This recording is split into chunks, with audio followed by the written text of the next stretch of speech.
बताइए भाई, सैया भाई कोतवाल तो फिर डर गाएगा, ऐसा कहते हैं ना। तो उन्हीं की तो सरकार है, उन्हीं की पुलिस है, उन्हीं का कानून है, उन्हीं की अदालत है, वो उन्हें क्यों गिरफ्तार करेंगे?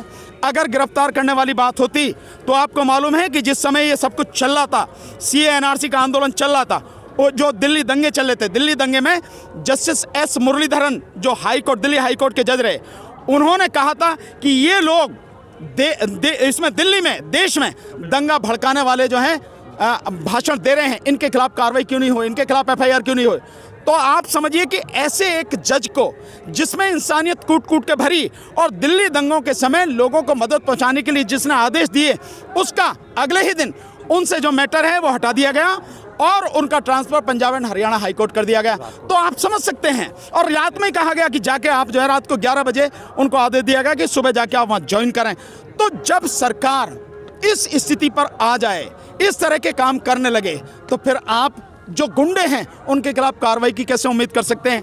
यूएपीए कानून जो बना है, इसमें जो तब्दीली की गई वो इसीलिए की गई कि इस देश में जो लोग न्याय के हक में आवाज़ उठाएं, जो लोग सच्चाई के विषय में आवाज़ उठाएं, उनकी आवाज़ को बंद किया जाए। क्योंकि सच मोदी जी को सुनना नहीं है, मोदी जी में हिम्मत नहीं है, मोदी जी को बहुत डर लगता है सच सुनने से, और सच की आवाज़ें जब ज़्यादा हो जाती हैं।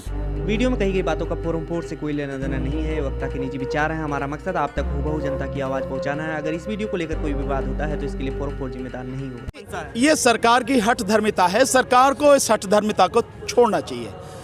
आप देश के भले की बात कर रहे हैं, आप राष्ट्रभक्ति की बात करते हैं, देशभक्ति की बात करते हैं, लेकिन आपके जितने भी काम हैं वो देश को पूरी तरह से तोड़ने के, देश को पूरी तरह से तबाह करने के, बर्बाद करने के काम हैं। आप क्यों कर रहे हैं?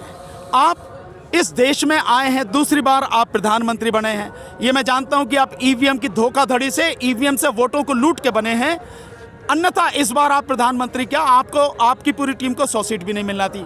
फिर भी अगर आप आ गए हैं, बन गए हैं, तो इस देश की बेहतरी के लिए काम कीजिए। आप सारे काम इस देश को बर्बाद करने के लिए कर रहे हैं। आपने यूएपीए कानून बनाया इस देश के बेगुनाह लोगों को फंसाने के लिए। आपने एनएसए जो कानून जिसके तहत लोगों को लगातार फंसाया जा रहा है, उसके विषय में आपने कुछ नहीं किया। आपने जो यहाँ का आरटीआई एक्ट है उसको पूरी तरह से ख़त्म कर दिया। आपने एनआईए को आपने अंधाधुंध पावर दे दी हैं, और जो अब सारी चीज़ें बीच में लेके आए साल भर पर है आप सीए और एनआरसी, वो इस देश को पूरी तरह से तबाह करने, गुलाम बनाने वाला कानून था। और अगर वहाँ भी आपकी पार नहीं बसी क्योंकि आप इस कानून को लागू नहीं कर सके, इतना विरोध हुआ, अब आप किसानों के माध्यम से इस देश को दो उद्योगपति, यानी हम दो और हमारे दो, आप दोनों तो हो गए माननीय मोदी जी, आप और आपके दूसरे जो अमित शाह, और जो तुम्हारे दो कौन हैं, अंबानी और अडानी, यानी उनकी चौखट पे पूरे देश को गिरवी रखने के लिए आपने ये सारा सब कुछ किया। क्यों कर रहे हैं आप ये सब? इसे बंद कीजिए, किसानों की बात सुनिए और इन तीनों कानूनों को खत्म करके वापस लेकर एमएसपी का कानून बना के इस देश को तरक्की के रास्ते पर आगे बढ़ाइए। लेकिन यहाँ पर ठंड से कई लोगों की मौत भी हो गई, शहादतें भी दी जा रही हैं, सुसाइड भी कर रहे हैं लोग। इन सब के बावजूद सरकार की संवेदनहीन सरकार कैसे हो गई है इतनी? देखिए, सरकार और सरकार में बैठे लोग और मोदी जी, इनकी संवेदना पहले ही मर चुकी है। अगर ये संवेदनशील होते तो गोधरा कांड नहीं होता। अगर ये संवेदनशील होते 2002 का गुजरात कांड नहीं होता जिसमें 5000 मुस्लिम मारे गए। अगर ये संवेदनशील होते, उन दंगों के बाद जो सीरीज चली लगातार, होम मिनिस्टर मरा गुजरात का, और फिर आगे शहाबुद्दीन और जो कौन कौन लोग मरे, और ये जज लोया तक पहुंची। अगर वो संवेदनशील होते तो पुलवामा में जो 44 सैनिक हमारे सीआरपीएफ के जवान शहीद हुए वो नहीं होते। अगर ये संवेदनशील होते तो लेह लद्दाख में जो 20 हमारे जवान शहीद हुए वो नहीं होते। तो संवेदनहीन व्यक्ति हैं, संवेदनहीन सरकार है, संवेदना मर चुकी है नहीं। अगर होती तो नोटबंदी में 200 के लगभग लोग मर गए अपने ही पैसे के लिए लाइन में, इनकी संवेदना तब भी नहीं जागी। यहाँ पर 30 के लगभग हमारे साथी शहीद हो चुके हैं। हमारे एक संत, उन्होंने विरोध में किस तरह की पीड़ा वो सह रहे होंगे, किस सोच के तहत वो उस समय जी रहे होंगे कि जो उनकी जो है उन्होंने अपनी आत्महत्या की। लॉकडाउन में सैकड़ों लोग मर गए, मोदी जी नहीं पिघले।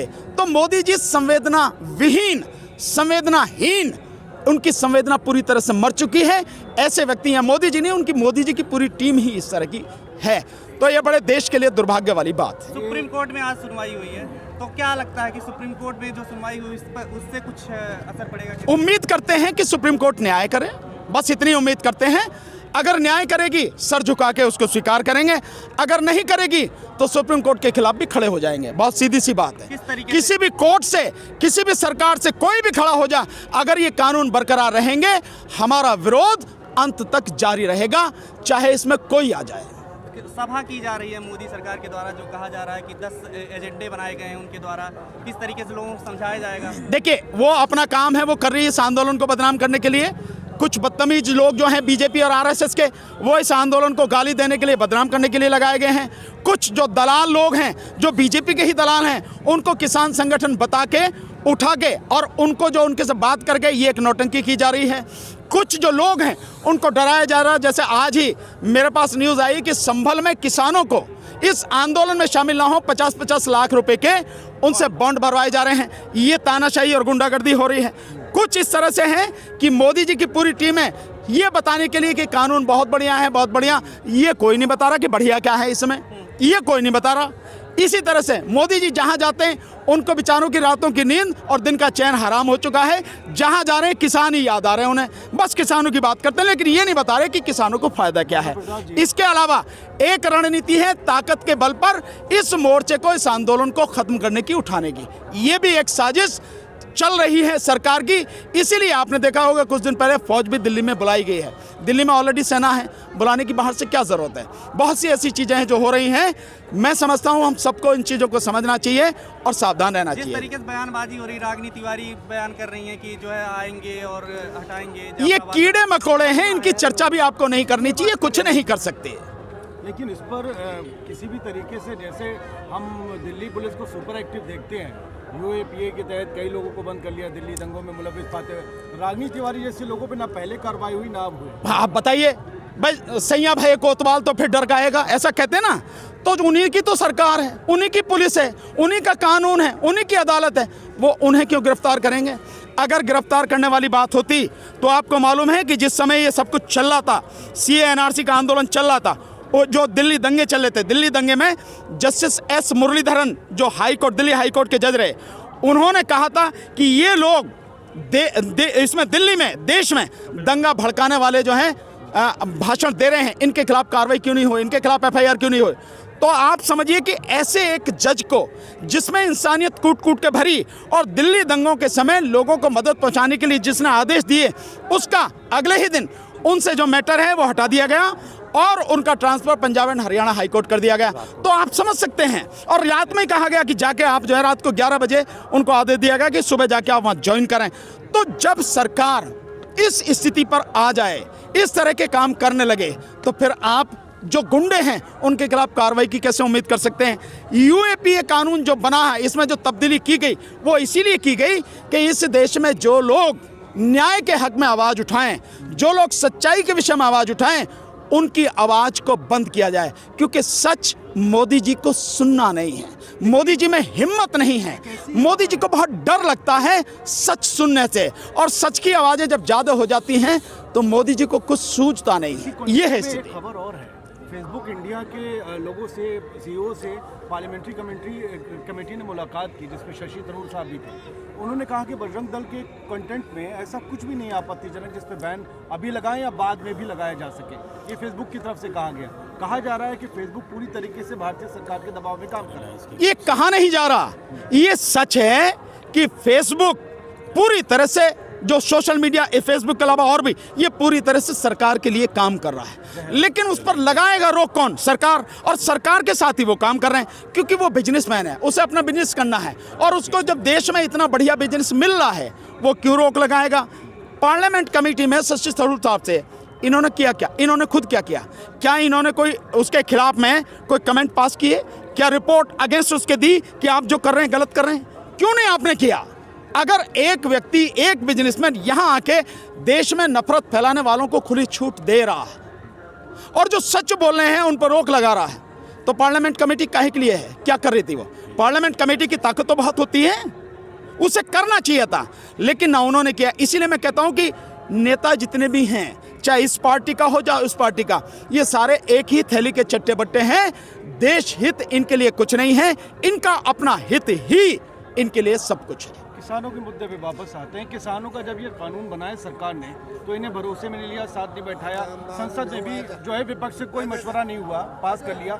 अब सरकारें जो हैं और बीजेपी नीति सरकारें जितने भी राज्यों में हैं वो किसान सम्मेलन करके इन्हें कानून बताने की कोशिश कर रहे नहीं, हैं। देखिए बात यह है, उनका किसानों से कोई लेना देना नहीं है, किसानों की भलाई से लेना देना नहीं है, इस देश की जनता से कुछ भलाई का लेना देना नहीं है।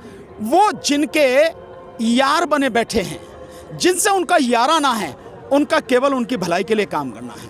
वो केवल अंबानी और अडानी की भलाई के लिए काम करते हैं। जनता उनकी आंखों के सामने मर जाए उनसे कोई फर्क नहीं पड़ता। मैंने आपको कितने उदाहरण बताए हैं। अगर संवेदना होती, एक भी व्यक्ति अगर हमारी गलती से या हमारी हठ धर्मी से इस दुनिया को छोड़ के जाता है तो हमें दर्द होना चाहिए। इतना संवेदनशील इस देश के नेताओं को होना चाहिए, प्रधानमंत्री को होना चाहिए। लेकिन जब नहीं है, हजारों लोग उनकी आंखों के सामने मर जाए, उन्हें कोई फर्क नहीं पड़ता, तो तब आप क्या करें? मरने से पड़ता है। उससे राजनीति चलती है। सुशांत सिंह राजपूत से राजनीति चलती है और अल्टीमेटली हुआ वही कि जितनी राजनीति वो कर सकते थे, फायदा ले सकते थे, ले लिया। मैंने पहले ही दिन कहा था, ये सुशांत सिंह राजपूत ये तो बेचारा बलि का बकरा बना दिया गया, इसके माध्यम से राजनीति है, कुछ होना नहीं, और वही हुआ। तो उनसे राजनीति चलती है। वकील साहब, जो कुछ लोगों के लिए ये कहा जा रहा है कि लोग भड़का रहे हैं कुछ लोग आकर के यहाँ पर, और लोग दंगा कराना चाहते हैं। एक तरफ कपिल मिश्रा और रागिनी तिवारी की बयानबाजी होती है, तो आखिर ये सरकार इन लोगों को बीच में क्यों लाती है? मुझे आप एक बात बताएं कि ये मिश्रा और रागिनी तिवारी, इन जैसे जो लोग हैं, और बीजेपी के कुछ और लोग, इनके अलावा आपने इस पूरे आंदोलन में जितने भी सामाजिक कार्यकर्ता हैं उनके माध्यम से, उनके मुंह से, जितने भी किसान संगठन हैं उनसे, और उनके जो लीडर हैं उनके मुंह से, या किसी भी किसान साथी के मुंह से, बच्चा हो, बड़ा हो, बूढ़ा हो, जवान हो, महिला हो, पुरुष हो, किसी के भी मुंह से भड़काने वाली एक भी बात सुनी है आपने? नहीं सुनी ना? तो आप समझ सकते हैं कि भड़का कौन रहा है। और वो भड़का क्यों रहे हैं? क्योंकि सरकार का पूरा सपोर्ट उनको है, पूरा समर्थन उनको है, इसलिए वो ये सब कर पा रहे हैं। अन्यथा इनकी इतनी हिम्मत हो जाएगी कि ये इस तरह की बातें बोल जाएं, अगर कोई दूसरा बोलता है उसे उठा के जेल में डाल देते हैं। तो ये सब सरकार की शय पर हो रहा है, सरकार की रणनीति है इस आंदोलन को खत्म करने की, क्योंकि इस आंदोलन ने पहली बार आज़ादी के बाद इस सरकार की चूलें हिला दी हैं, इस सरकार की नाक में दम कर दिया, उसे सूझ नहीं रहा इस आंदोलन से कैसे निपटे। ये है अंतिम सवाल है कि आपकी रणनीति क्या है? आप लोगों की नहीं, हमारी रणनीति जो है, हम रणनीति अपने समय पर बता देंगे जब बतानी होगी। बहुत सीधी सी है, जब तक वापस नहीं है हम लड़ते रहेंगे, बहुत सीधी सी बात। खबरों में बने रहने के लिए फोरम 4 को सब्सक्राइब करें और नोटिफिकेशन पाने के लिए बेल आइकन दबाएं।